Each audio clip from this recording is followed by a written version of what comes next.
My speech will be about what makes a big cat, what goes into classifying them, and some other things I will get into. I am a really big fan of cats, as you can see. I've loved cats ever since I was a little kid, as you can see over there, and I've researched them ever since I was a kid, and hopefully I can go into animal conservation when I graduate. That's what I'm studying in school. As you can see, I have some big cats here. That's my cat Mary over there, and that's my cat Jojo, and I have some outdoor cats, sadly. They're ferals. But did you know that according to National Geographic, these cats are considered big cats? It's true. As you can see, they're in the Felis genus here, and National Geographic considers the Felis genus to be big cats. One reason for this is because they like to keep their definitions broad in order to give grants to anybody who they want, just for research purposes. We'll get more into that in a moment. But that leads us to the main question here. What makes a big cat? As you can see, these are two very different felines here. So why would somebody classify this as a big cat while also classifying that as a big cat? Why are there so many different classifications? First, before we get into that, I'll go into what the scientific definition of a big cat is, which is the Panthera genus. This is 5 big cats that are closely related to each other. As you can see here, we have the tiger, jaguar, snow leopard, and lion. One way to tell these cats apart from other cats is by the fact that they roar. However, snow leopards actually don't roar. As you can see here, this is a snow leopard and this is a jaguar.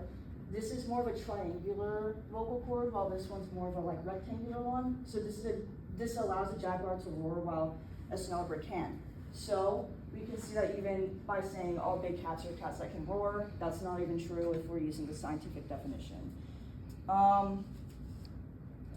Another reason for this discrepancy among what we call a big cat and what we don't is some people use the word big cat as a description and not actually a classification.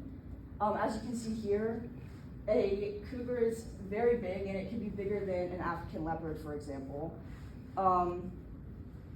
So if you saw that, I'm sure you would call that a big cat if you ran into it. Next, you can see here also, cheetahs are much bigger than a leopard and a jaguar, mostly because they have long legs to run. We all know that. Next, when it comes to laws, I'll be talking about the Big Cat Public Safety Act specifically. Very good law that got put in place a few years ago.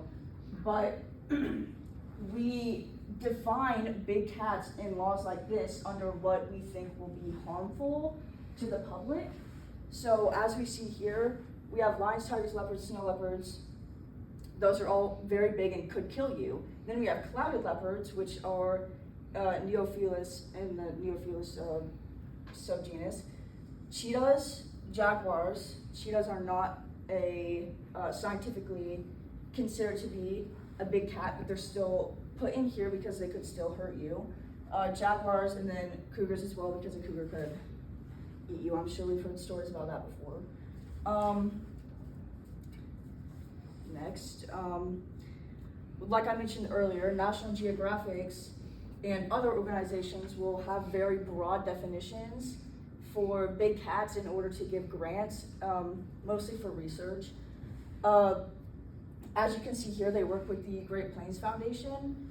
They consider African cheetahs, leopards, pumas, and jaguars to be big cats. So that's a mixture of the scientific definition and also what else they would like to give grants to. So, in conclusion here, what really is a big cat? Well, like I said, you could use the scientific definition, which would be the Panthera genus, but also it has a lot of other culturally significant classifications. Depending on your life experiences, you might consider, like some people in some culture would consider a cat to be giant while others wouldn't. If you live around places where there's tigers that exist, you might not consider something like a lynx to be a big cat, for example. And then also, of course, we have the laws and grants and research that I talked about, which is another reason for that. So, all in all, in some cases, your domesticated cat, your house cat, could be considered to be a big cat. It just depends. Thank you. Awesome job.